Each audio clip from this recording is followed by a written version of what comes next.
Yo soy Fernanda y si estás aquí es porque sientes ese escalofrío ante lo inexplicable. Antes de empezar, suscríbete al canal porque publicamos 2 videos por día, por la mañana y a la hora del almuerzo, y no querrás perderte ninguno. Mira, hay lugares en este mundo donde el silencio pesa diferente, donde el aire es más frío incluso en verano. Y hoy te voy a llevar al interior de uno de esos lugares. Por eso traje una recopilación de relatos de morgues. Y sin más rodeos, vamos al primer relato, enviado por Eduardo y se llama La manifestación del señor Julio. Hola Fer, ¿todo bien? Mi nombre es Eduardo. Trabajo como auxiliar técnico en un hospital de mediano porte en el interior de un estado que prefiero no mencionar, en el área de apoyo forense. Para quienes no conocen el término técnico, estoy entre la burocracia de los fallecimientos y el cuidado directo con los cuerpos en la morgue. Ya lo vi todo en esta profesión.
Según el equipo médico,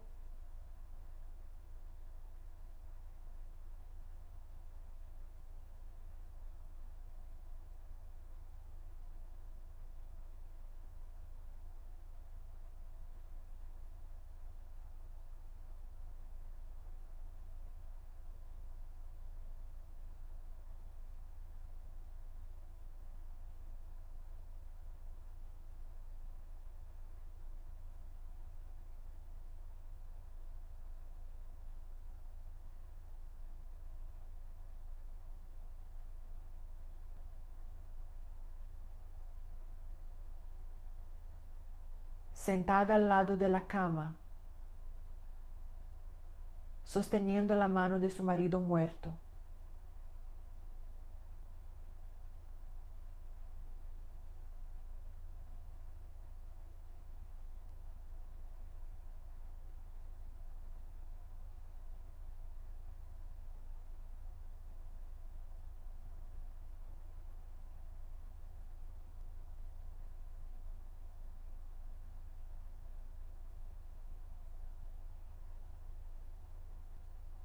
era como si ella todavía sintiera la presencia de él allí, como si el alma de Julio aún no hubiera partido completamente. Después de la liberación del equipo médico, hice lo que siempre hago, trasladé el cuerpo a la sala de preparación.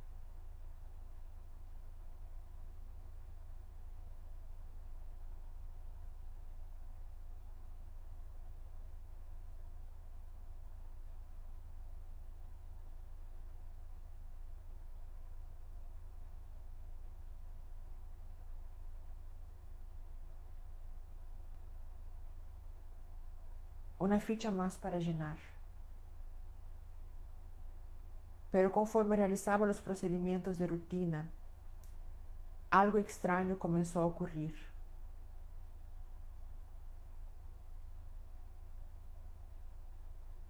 Una sensación incómoda crecía dentro de mí. No era miedo, no era nerviosismo, era la sensación inequívoca de estar siendo observado.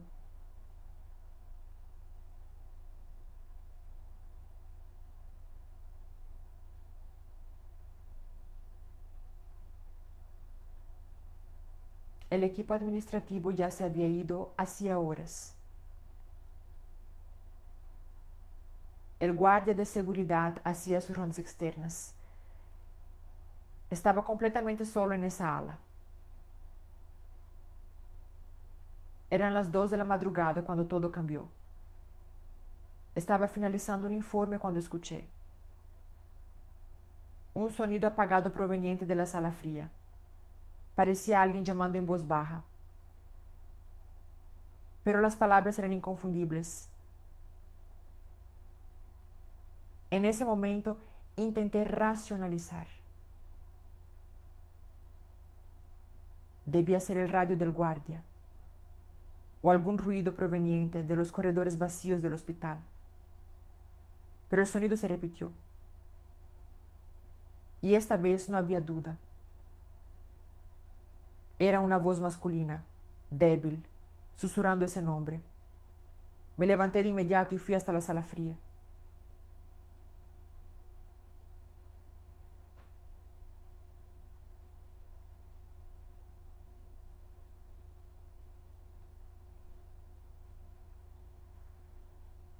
El ambiente estaba sumergido en la oscuridad.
La letra era firme, clara.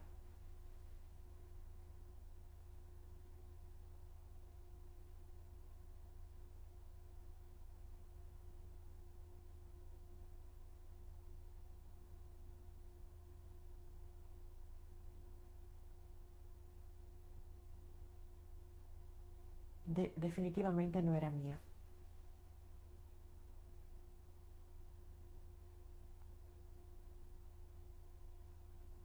Nadie más tenía acceso a esa sala esa noche. Pero yo sabía,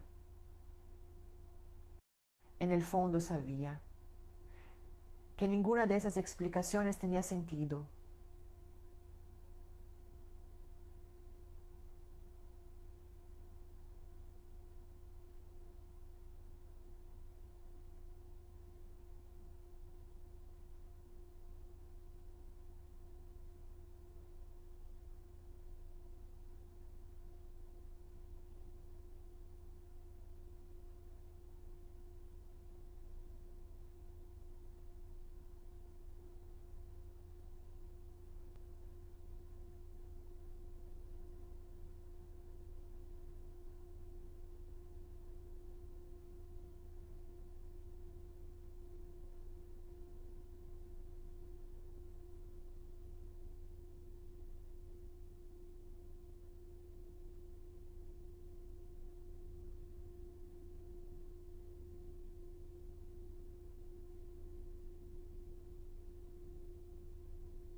Él está bien, susurró, sosteniendo la ficha contra su pecho.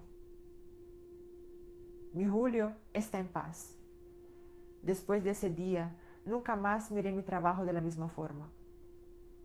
A veces, entre el silencio de la madrugada y los corredores vacíos, comencé a creer que existen despedidas que aún necesitan ocurrir, mensajes que necesitan ser entregados, promesas que necesitan ser cumplidas. Y que la morgue, por más fría y solitaria que parezca, a veces se convierte en el último lugar donde el amor todavía encuentra una forma de manifestarse, donde las almas hacen su última parada antes de seguir adelante, donde los muertos aún cuidan de los vivos que dejaron atrás. Bueno, gente, el relato termina aquí. Este fue el relato de Eduardo. Y chicos, les digo que estoy impresionada. Es como siempre digo, lo sobrenatural existe aunque no queramos creerlo. Antes de ir al próximo relato de esta recopilación, cuéntenme aquí. ¿Creen que los muertos pueden comunicarse? ¿Vivieron alguna experiencia parecida? El segundo relato se llama La cadena de plata, el muerto que no descansó hasta recuperar su último deseo. Hola Fer, ¿todo bien? Quiero decir que me encanta escuchar tus relatos. Se convirtió en una terapia para mí. Mi nombre es André y trabajo como auxiliar técnico de morgue desde hace varios años en un hospital público de mediano porte. Siempre tuve una postura racional ante la muerte. Porque quien elige trabajar con eso necesita aprender a mantener los sentimientos en su lugar, ¿saben? Pero no siempre es tan simple. Hay casos que nos mueven de una manera que ni la razón puede explicar. Lo que ocurrió un martes de marzo fue uno de esos casos que me hace cuestionarlo todo. Era el comienzo del turno al final de la tarde cuando recibimos el cuerpo de Antonio Geraldo, 74 años, fallecido tras un paro cardíaco durante el almuerzo en el cuarto 206. Llevaba 4 días internado y la muerte, aunque triste, no fue exactamente una sorpresa. Cuando el cuerpo llegó a la morgue, quien lo acompañaba era su nieta, una joven muy tranquila. Sostenía una pequeña bolsa con pertenencias en las manos y pidió hablar conmigo antes incluso de que el cuerpo entrara a la sala de preparación. Señor, solo una cosa, por favor, dijo con voz firme pero gentil. Mi abuelo siempre dijo que quería ser enterrado con esta cadena. Fue un regalo de mi abuela. Está en su cuello y puede dejarla ahí. Es mi último y único pedido. Del resto, puede hacer como sea necesario, pero la cadena tiene que estar en su cuello. Confirmé el pedido sin dudar. Al igual que en otras ocasiones, siempre que la familia hace un pedido así, lo atendemos.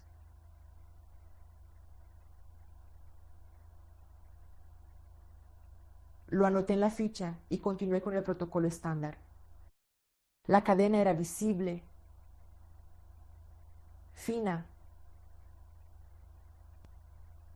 nada de valor comercial significativo, pero claramente importante para la familia. El cuerpo fue preparado rápidamente, sin necesidad de necropsia, ya que la causa de muerte era clara y esperada. Mientras ayudaba a vestir el cuerpo, la cadena todavía estaba allí,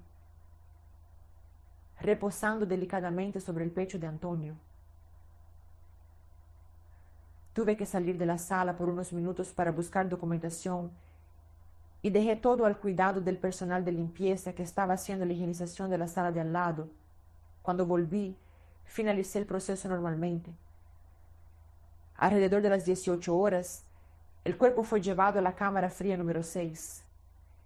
El entierro ocurriría al final de la mañana siguiente, pero el traslado se haría esa misma noche, alrededor de las 22 horas. Hasta ahí, todo absolutamente normal, la rutina de siempre. Pero la paz duró poco. Poco después de las 19 horas, uno de los técnicos de enfermería vino a buscarme completamente pálido, casi sin aire, preguntando si había alguien autorizado dentro de la cámara fría. Respondí que no, obviamente. Entonces me dijo, con la voz temblando, que estaba escuchando un golpe metálico desde adentro, como si alguien hubiera empujado un cajón desde dentro. Mi primer pensamiento fue que era algún malentendido, pero la expresión en su rostro me hizo levantarme de inmediato. Fui a verificar personalmente. Entré solo a la cámara y a primera vista todo estaba cerrado. Pero cuando me acerqué noté algo extraño.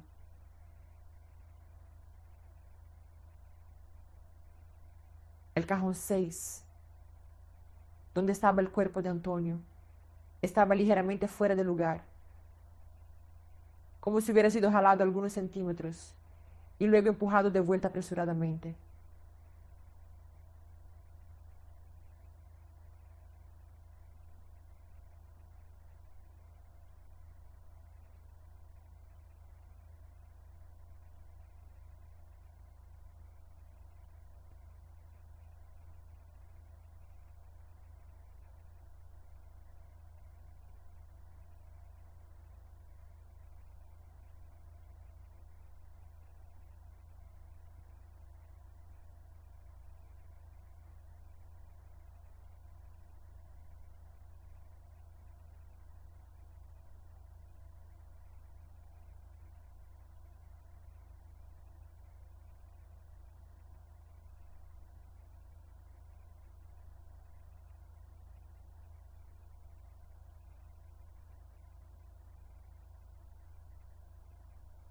Las cámaras de seguridad de la entrada se reiniciaron solas, algo que nunca había ocurrido antes.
Ele fingiu pirado, firmar um papel e aproveitou para perguntar se podia ir.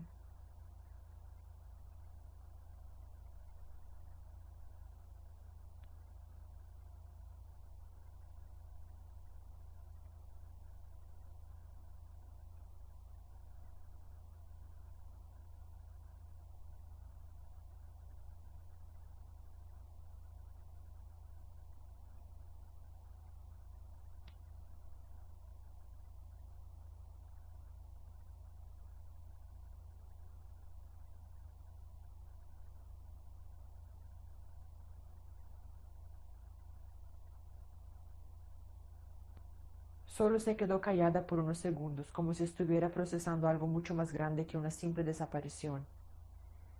Y entonces dijo una frase que me erizó de pies a cabeza. Él no va a irse en paz sin esto. Estoy segura.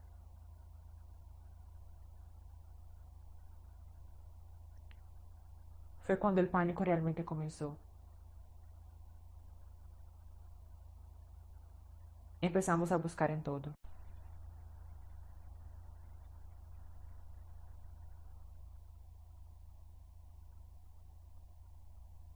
Revolvimos todos los cajones de la sala de preparación.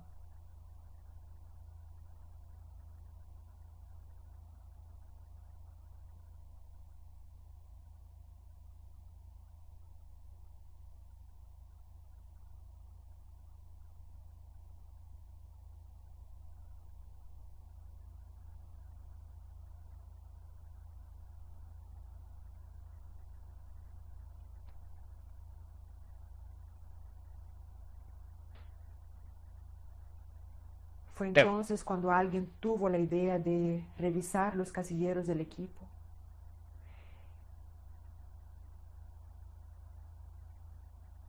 Y fue exactamente allí donde la encontramos.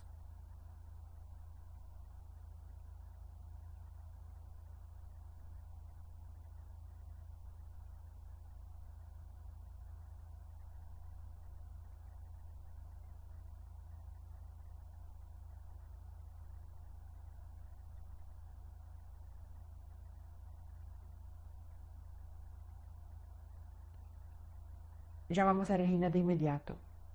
Se quedó sin palabras cuando vio la cadena en nuestra mano. Comenzó a llorar, las manos temblando, y dijo que vio la cadena sola sobre la camilla por un instante y pensó en guardarla, que era una cadena bonita, y creyó que tal vez nadie la extrañaría. Juró que no sabía que era algo importante para la familia. Todos allí sabíamos que era mentira, pero en ese momento decidimos no confrontarla directamente. Lo que importaba era recuperar la cadena. Pero entonces dijo algo que nos dejó a todos completamente erizados.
Todos presenciamos la falla eléctrica inexplicable,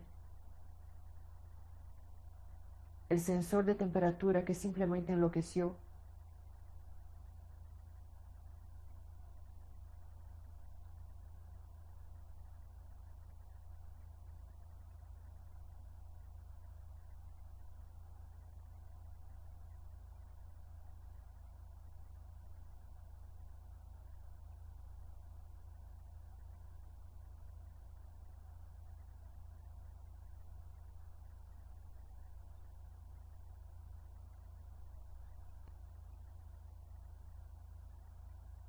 Entró a la cámara fría con la cadena temblando en la mano, el rostro pálido como el de un fantasma, y apenas colocó el collar con el colgante de cruz de vuelta en el pecho de Antonio. Las luces que parpadeaban sin parar volvieron a la normalidad. El monitor que marcaba la refrigeración finalmente se estabilizó después de horas de alerta. El sistema digital dejó de emitir ese bip irritante de error. Y lo más curioso de todo, el fuerte olor a desinfectante que impregnaba la sala todo el tiempo simplemente desapareció. El aire quedó notoriamente diferente, más liviano, como si un peso invisible hubiera sido retirado del ambiente. Y no fui el único en notarlo. Todos los presentes comentaron sobre eso, mirándose unos a otros en silencio, sin saber exactamente qué decir. El cuerpo fue liberado normalmente, y todo siguió como estaba previsto. El velorio ocurrió.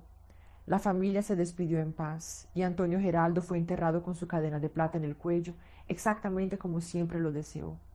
Desde entonces nadie más habla de ese caso directamente en la morgue, pero quedó un acuerdo silencioso entre todos los que trabajamos allí. No se toma nada de quien parte con un pedido. No importa el valor material, no importa si parece pequeño o insignificante a nuestros ojos, porque para quien está yendo, para quien está haciendo el pasaje final, ese objeto puede ser absolutamente todo.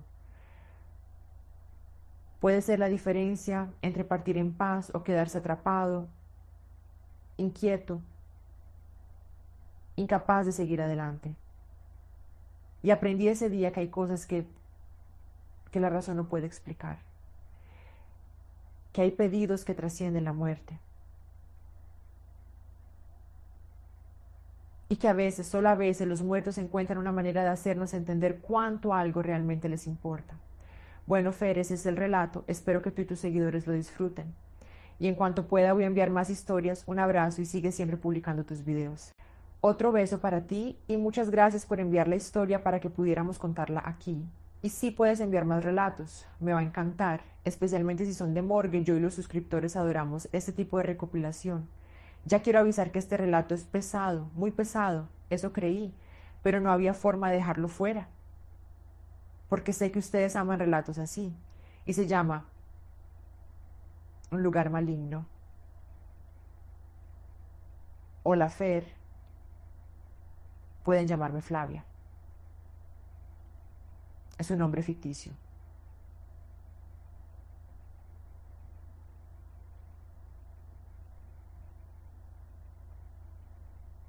Hoy tengo 44 años. Me encanta escuchar los relatos. Y decidí enviar el mío.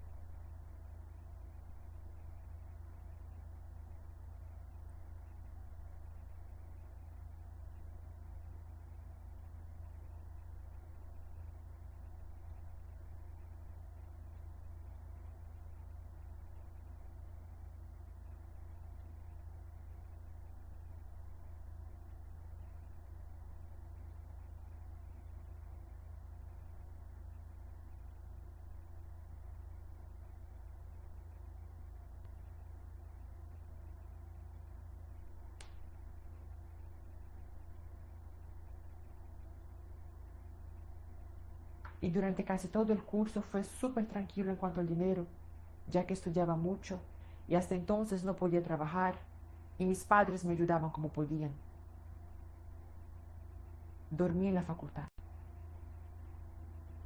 Bueno, hasta que en el último año de la carrera las cosas se pusieron un poco difíciles y como tenía el curso técnico en enfermería, decidí buscar algo en esa área, pero tenía que ser de noche, porque el curso era de día.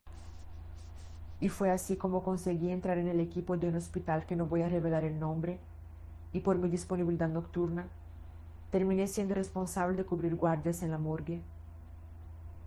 Y así, hasta que era bastante tranquilo al principio. Era papeleo, traslado y apoyo al forense. Nada que me asustara. Siempre fui muy práctica y ya había lidiado con la muerte antes. Pero allí, Fernanda, allí era diferente.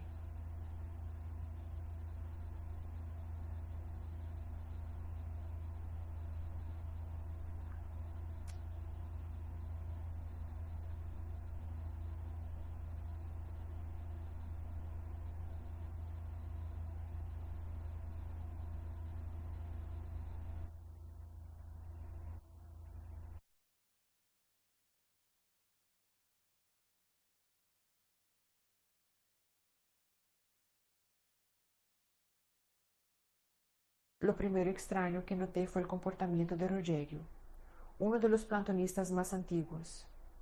Siempre estaba solo en las madrugadas y se empeñaba en trabajar sin nadie cerca. Un día necesité buscar un documento fuera de hora y entré a la sala sin avisar. Vi por la rendija de la puerta que estaba apoyado sobre uno de los cuerpos con la cortina corrida. Lo encontré raro y cuando me vio se puso nervioso, tropezó y dijo que estaba haciendo verificación de identificación. Pero era extraño porque el cuerpo ya tenía la etiqueta en el pie y la ficha llena. Decidí hacer la vista gorda y no dije nada ese día, pero anoté el horario y comencé a prestar atención. En las semanas siguientes vi objetos personales desaparecer. Cadenas, alianzas, relojes. Un señor recuerdo que llegó con un enorme anillo de oro en el dedo. Y en el momento de la liberación, el anillo ya no estaba. Se quejaron, hicieron informe, pero nada fue resuelto. Un reloj de marca que pertenecía a una mujer joven, víctima de un atropellamiento, también desapareció. Y cuando lo cuestioné, escuché un "Eres nueva aquí, ¿verdad?", seguido de silencio. Comencé a entender que había un esquema oculto allí dentro. Un grupo pequeño pero organizado. No solo robaban objetos, sino que vendían partes de cadáveres a clínicas clandestinas de estética y universidades particulares que no tenían autorización para recibir material humano. Los cuerpos sin familia eran los blancos preferidos. Los no reclamados, como los llamaban, entraban con nombre ficticio. Salían en bolsas negras con destino ignorado.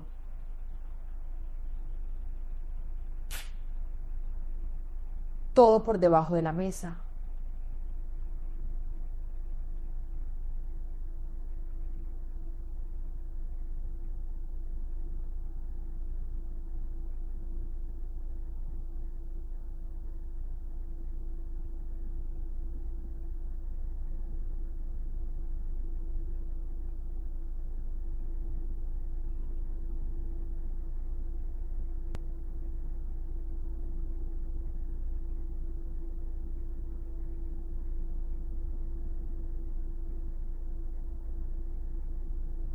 Recibimos el cuerpo de una joven, 22 años, asesinada en un crimen brutal. El cuerpo fue enviado directamente a la necropsia y después al almacenamiento. Al final de la noche volví a la morgue porque olvidé mi bata.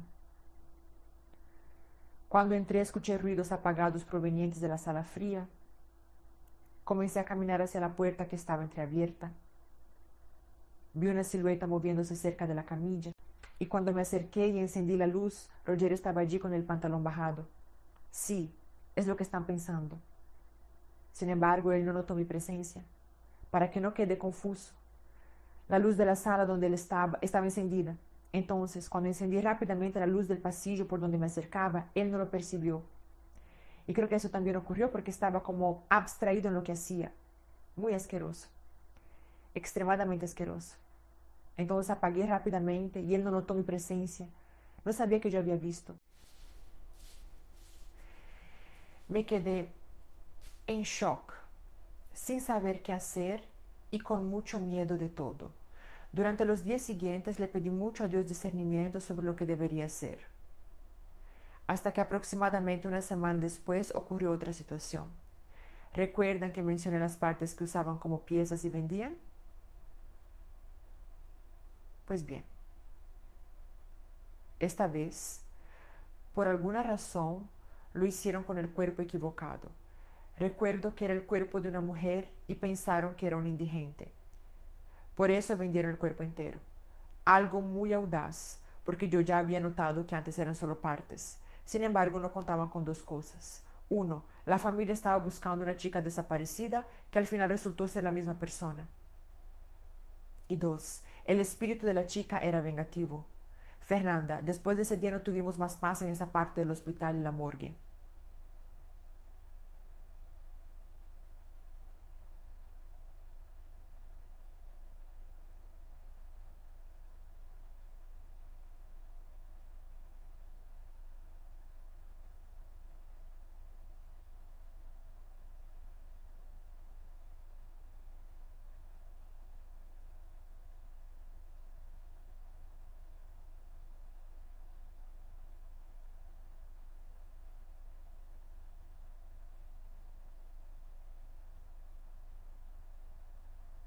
Recibimos el cuerpo de un niño de 10 años y vi a ese monstruo haciendo maldades con él.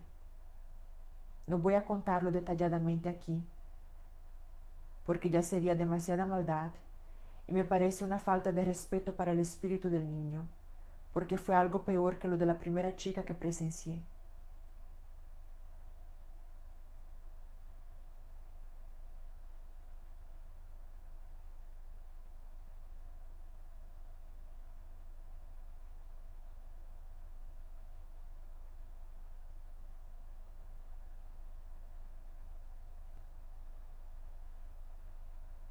Sin embargo, fui detenida por una niñita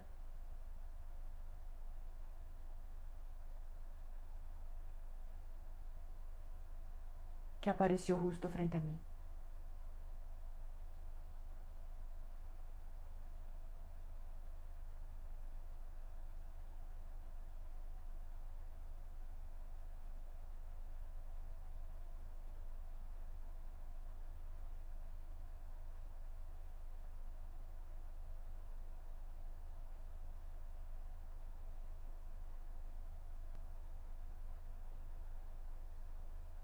Tengo la certeza de que de cierta manera el espíritu de ella sentía agonía por todo lo que su cuerpo estaba pasando. Sin embargo, nunca más volví a ese hospital, pues pedí renuncia y la pedí por teléfono.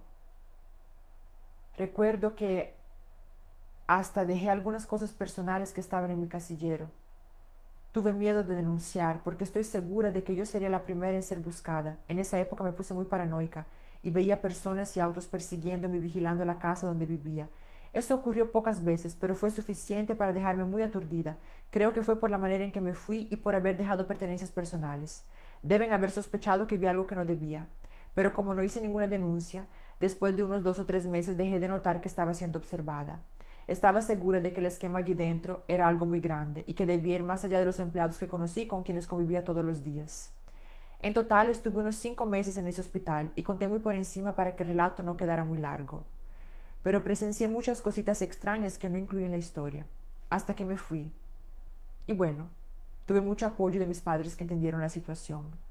Me quedé viviendo en ese lugar por algunos meses más, ya que era mi último año de carrera, como mencioné.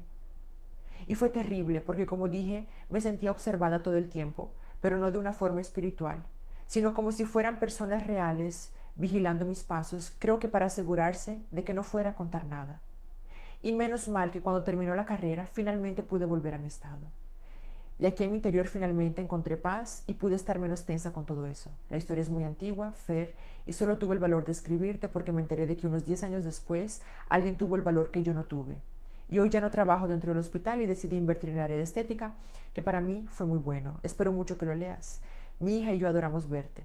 Un gran beso, un beso. Muchas gracias por haber enviado el relato. Y así, gente, no la juzguen en los comentarios, porque sé que cuando hay un relato así, mucha gente empieza a criticar. Ah, no, porque si fuera yo habría denunciado. Sabemos que no lo habrían hecho, ¿de acuerdo? Sabemos que solo están poniendo eso en el comentario para sentirse mejores que los demás. Porque sabemos que la realidad funciona de otra manera, ¿no? Fuera de Internet. Porque sabemos que este tipo de cosas, más aún si vendían piezas y cosas a universidades, gente, hay mucha gente importante involucrada. Sabemos que para que ella desapareciera, que nadie encontrara dónde estaba, era eso. Y así, igual tú misma comentaste que alguien tuvo el valor que tú no tuviste. Tal vez esa persona era alguien de poder, tal vez un médico, alguien que sabe que al hacer la denuncia podría protegerse. Porque sabemos, ¿no, gente? Que es diferente. A veces si es una persona con un poco más de poder adquisitivo y hace ese tipo de denuncia, probablemente va a poder tener seguridad, ¿no? A veces vive en una casa más segura, tiene condiciones de contratar seguridad privada, entonces es diferente. Y también está la cuestión de que el espíritu de la niñita también avisó. De repente, si ella sale de allí con esa furia y hace esa denuncia, es muy probable que algo le hubiera pasado. Y gente, es muy loco eso, ¿no? Y todavía tardó 10 años para que esa denuncia ocurriera. Pero desafortunadamente eso es más común de lo que pensamos. Ahora vamos al próximo relato. Pero antes díganme, ¿están disfrutando los relatos de hoy? Hola Fernanda, ¿todo bien? Bueno, espero que puedas entender mis relatos. Envié varios dentro de uno solo, en forma de tópicos, y te voy a explicar por qué tengo tantas experiencias para compartir. Soy necropsista, tanatopractora, perito judicial y paliativista. Desde niña, siempre sentí una conexión profunda con el mundo de los muertos, una fascinación que me llevó a elegir esta profesión tan singular. En la morgue me encargo de todo tipo de muertes, algunas naturales, otras trágicas. Y muchas veces encuentro espíritus aturdidos, confusos, todavía atrapados entre la vida que dejaron y lo desconocido que los espera. Y un detalle importante, tengo mediunidad, pero basta de explicaciones y vamos, porque sé que es malo quedarse con rodeos. Elá, joven violentada y muerta. Aquel turno comenzó como tantos otros, hasta que ella llegó, una joven, no debía tener más de 20 años, hermosa, pero cargaba en las marcas del cuerpo una violencia inimaginable. 5 hombres la habían destrozado antes de quitarle la vida. Cuando la necropsista leyó el documento de defunción, algo en su corazón la llevó a tomar una decisión. Prepararía a esa chica sola. No esperaría al colega de turno. Aquello era personal. Al abrir el ataúd, necesitó reunir fuerzas para no derrumbarse. Comenzó por el baño, hablando en voz baja, llamándola por su nombre, pidiendo permiso en cada toque. El aire quedó denso, pesado de melancolía. Con extremo cuidado, atendió cada herida, cubrió cada hematoma con necromaquillaje. La familia había enviado un vestido deslumbrante y accesorios delicados. Cuando terminó, la joven parecía una princesa. Nadie que la viera así imaginaría el horror que vivió en sus últimos momentos. pero fue al colocar el velo que ocurrió algo inexplicable. Una lágrima resbaló del ojo izquierdo de la chica. La necropsista se desmoronó. Lloró sin parar, incapaz de contener el dolor que sentía por esa vida interrumpida de forma tan brutal. El resto del turno fue una neblina de tristeza.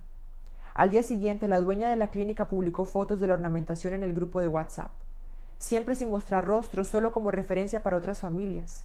Y llegó un mensaje de la madre de la joven, calurosos agradecimientos por el trabajo impecable, y un detalle que le apretó el corazón a la necropsista. Al cerrar el ataúd, la madre vio una sutil sonrisa en el rostro de su hija, una última señal de paz, finalmente encontrada. El joven que gritaba por el azul del cielo. Era tarde cuando llegó el joven, todavía en edad escolar.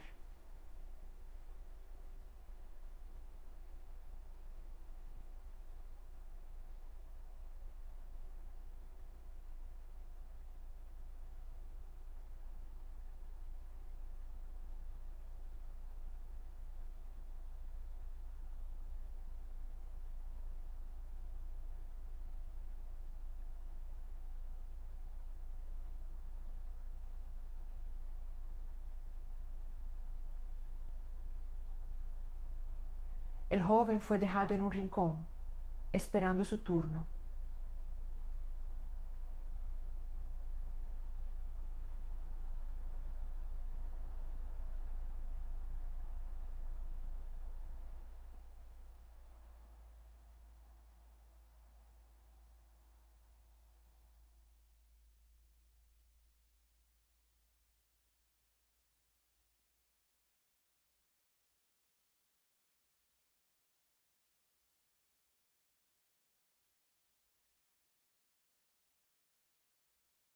Pero apenas se recostó, vio la sombra nuevamente. Y entonces comenzó un llanto alto, desgarrador, de dolor insoportable. Renunciando al descanso, se levantó y fue a verificar féretro por féretro.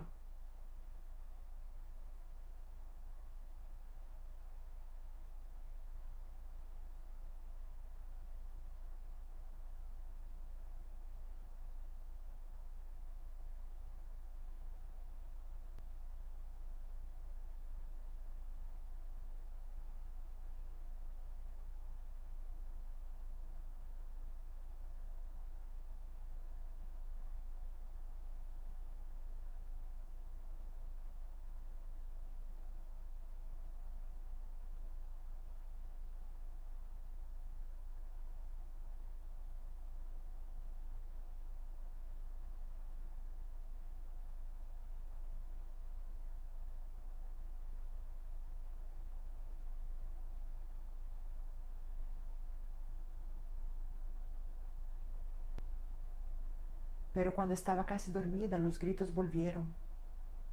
Solo que esta vez él hablaba. Quiero el azul del cielo. Quiero el azul del cielo. Lo repetía sin parar, gritando, durante horas, hasta que finalmente se cayó. Cuando la funeraria vino a buscar el cuerpo, la madre vino junto, visiblemente destrozada.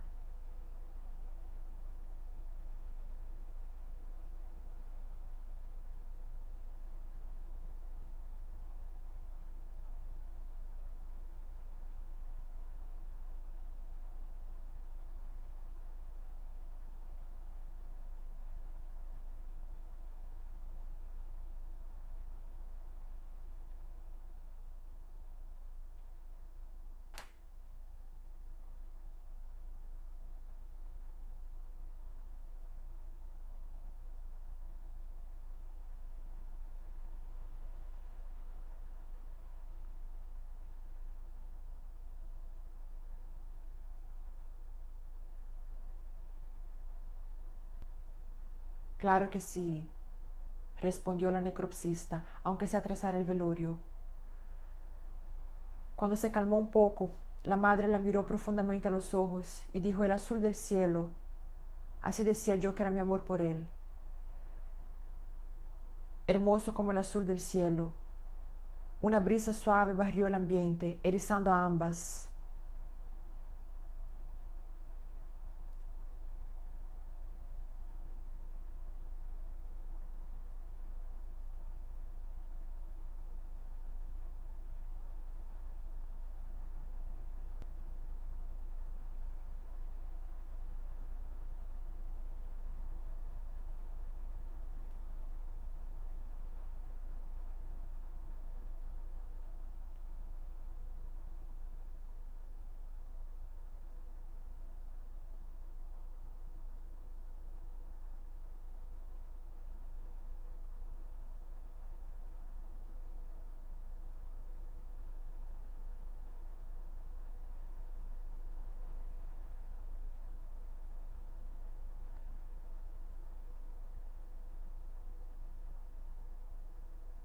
Y a veces eso se refleja de formas que desafían cualquier explicación. Ese día, la noticia ya estaba en los periódicos. Un peligroso traficante y dos de sus soldados habían sido asesinados.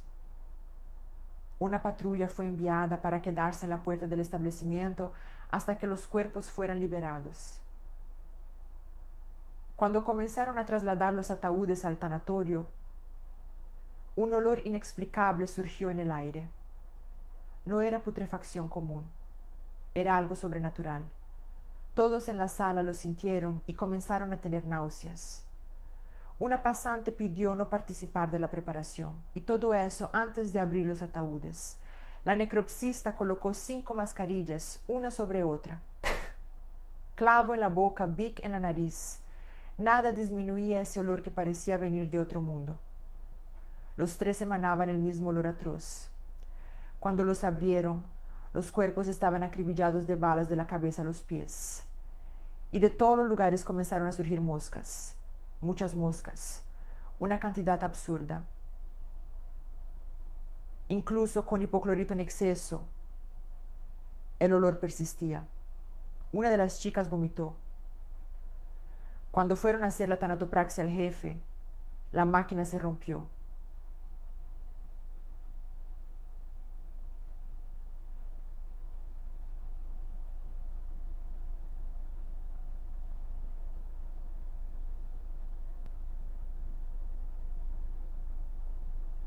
El ambiente estaba completamente caótico.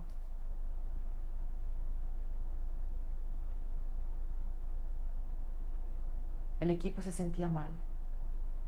Solo quedaron la necropsista y un colega, también del AXE, para terminar el trabajo. A la hora de suturar, la aguja se partió en su mano. En ese momento le dijo al colega que necesitaban detenerse y pedir intervención de los orixás. Cuando se dieron vuelta para salir, el jefe estaba sonriendo. Una sonrisa amplia.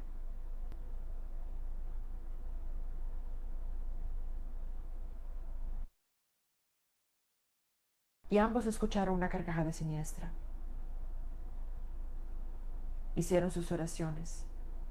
La necropsista colocó sus cuentas al cuello, algo que normalmente no hacía. Durante la oración, hombres corriendo por el pasillo, intentando distraerlos. Ella sentía que iba a desmayarse, pero permanecieron firmes. Cuando terminaron, la máquina volvió a funcionar normalmente. Las moscas disminuyeron, pero el jefe mantuvo esa sonrisa macabra hasta el final. Y entonces vino lo imposible. Uno de los cuerpos, ya ornamentado y con tanatopraxia hecha correctamente, extravasó sangre, manchando todas las flores. Tuvieron que rehacer todo.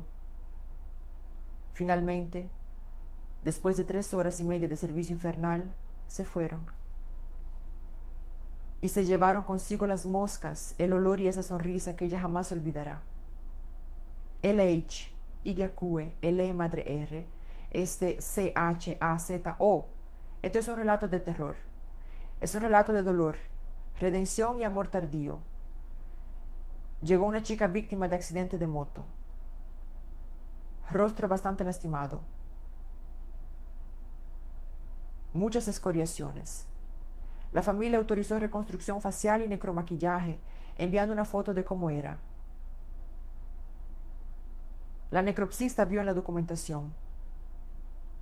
Se trataba de una mujer trans. Hizo todo el trabajo con esmero.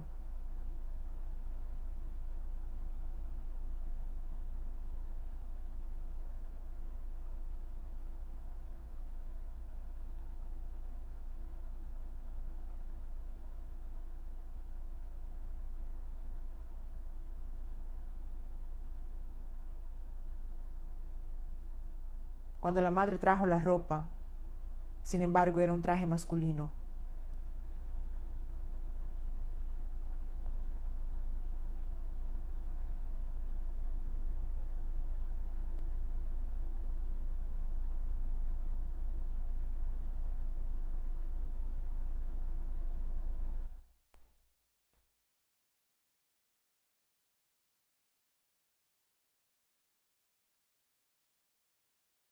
Dijo que su trabajo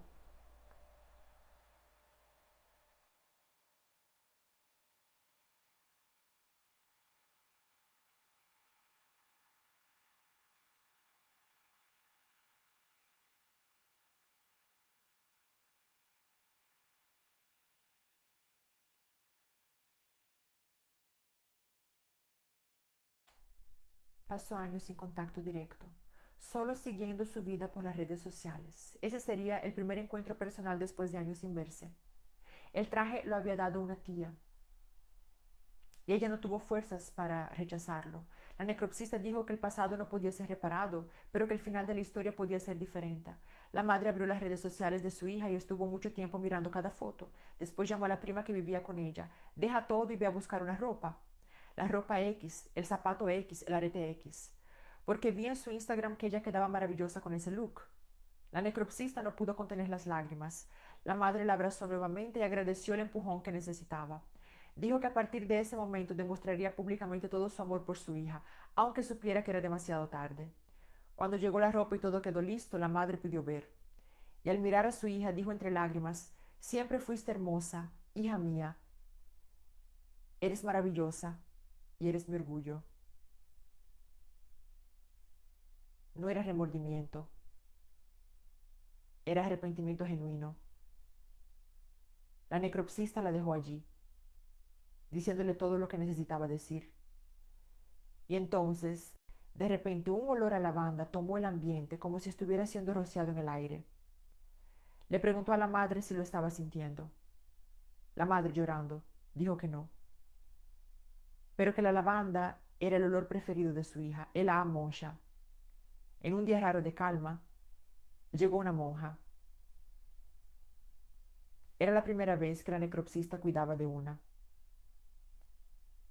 El ataúd era deslumbrante, madera brillante, Cristo crucificado bañado en oro, interior acolchado. La necropsista quedó encantada. Otra monja acompañaba, pidiendo solo higienización básica y ornamentación simple con flores blancas. Cuando abrió la bolsa, algo inusual, el cuerpo estaba limpio, perfumado, con semblante sereno, como si ya hubiera sido cuidado. El perfume se esparció por el ambiente, trayendo una sensación profunda de paz. La monja pidió vestir el hábito ella misma y comenzó a cantar una canción de un sacerdote famoso. Mientras cantaba, la necropsista comenzó a escuchar un coro entero cantando junto. El perfume se intensificó. Los escalofríos eran constantes. Cuando terminó, la monja apretó su mano y le dijo, mirándola profundamente a los ojos, qué don tan hermoso el que el Señor te dio. Tu misión no es fácil, pero es un privilegio. Dios todavía te usará para consolar y alcanzar a muchas familias especiales. Mantente firme. Su corazón se aceleró. Cuando la monja partió, el resto del turno fue tranquilo. Pocos fallecimientos, todos por muerte natural. Algo inédito. Y el perfume permaneció en el aire hasta el día siguiente. Nunca más sentí ese olor, pero jamás lo olvidaré. Él es bebé, él es mamá. Incluso después de tantos años, preparar niños seguía siendo lo más difícil. Ser mamá hacía todo aún más doloroso. En ese turno llegó un bebé de apenas 7 meses. Hermoso. Lo cargó, lo meció, le habló en voz baja, diciéndole que la tía cuidaría de él. Lo dejaría todo lindo para ver al papá y a la mamá. Puso una canción de cuna para sonar. Realizó cada procedimiento con extrema delicadeza. La mamita había enviado una ropa linda, flores blancas, perfume de bebé. Al finalizar, hizo una oración con los ojos cerrados, pidiendo acogida para el angelito y consuelo para la familia. Fue entonces cuando escuchó un llanto de bebé. Abrió los ojos sobresaltada. Aparentemente nada, pero entonces sintió que alguien pasaba por detrás. Al mirar, vio a una joven vestida de azul con un bebé en brazos. Se quedó parada, sonriendo, meciendo al niño que ahora dormía tranquilo. La necropsista lloró ante esa escena. Finalmente entendió y dijo: vayan en paz. La joven se dio vuelta y caminó hacia el portón principal. Desapareció. Cerró el ataúd e iba a llamar a la funeraria cuando el teléfono sonó primero. El entierro tendría que ser aplazado. La mamita del bebé había sufrido un infarto en casa y había fallecido. La familia decidió hacer el entierro de madre e hijo juntos en el mismo horario y lugar, pero confieso que yo ya lo sabía por cuenta de mi mediunidad. Bueno, Fer, termino aquí esos relatos. Intenté contar de la forma más resumida posible. Espero que tú y tus seguidores los disfruten. Y te digo lo siguiente: después de todos estos años de profesión, solo le tengo miedo a los vivos, porque los muertos, al final de cuentas, solo buscan paz, aceptación. Un último gesto de amor. Son los vivos quienes cargan los mayores horrores y los mayores arrepentimientos. Quiero darte un beso y decirte que amo tus videos. Hola querida, muchas gracias por enviarme esos relatos. Un beso para ti y deseo que sigas con ese don tuyo que es hermoso. Y tú, que escuchaste esos relatos hasta el final, ¿qué te da más miedo? ¿Los vivos o los muertos? Y también comenta aquí qué te parecieron los relatos de hoy. Quiero dejar aquí mi muchas gracias. Si todavía no estás suscrito, te pido que te suscribas a nuestro canal. Eso ayuda mucho al canal a llegar a más personas que disfrutan de lo sobrenatural. Un gran beso para ti y que Dios siempre te bendiga.